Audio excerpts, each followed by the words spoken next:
The experience of the present is always attainable through working with thought processes,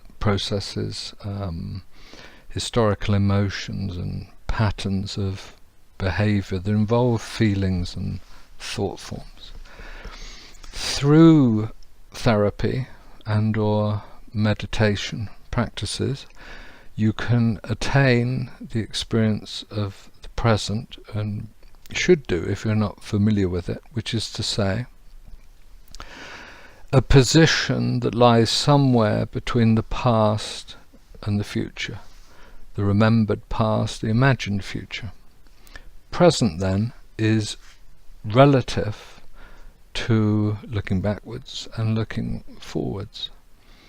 It is therefore no more intrinsically of value than either an imagined future or a record past. This is terribly important because psychology masquerading as spirituality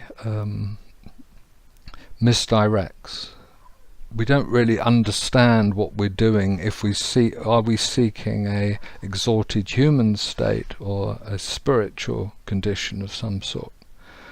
It's very important to know which is which, because it comprises a kind of set of steps in terms of psycho-spiritual development. So let's not get lost in this experience of the present any more than we get lost in an experience of anything, because experience, relativity, temporality, changing forms and changing times, the role of the seasons, and our emotions being different, our state of being at the beginning of 1 minute than it is at the end of another minute. All of this contributes to a sense of change and revolving or cyclical events. In other words, change and also not change. So thus we're in the world of duality, and the present doesn't take us out of that. The present merely is relative to the past and the future.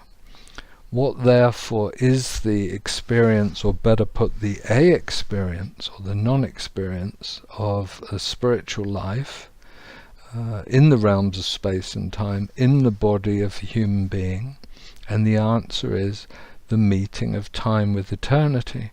It's not the present as such. The present is a step that takes us towards that experience, but no experience is fundamentally spiritual, because the divine realms are beyond experience itself.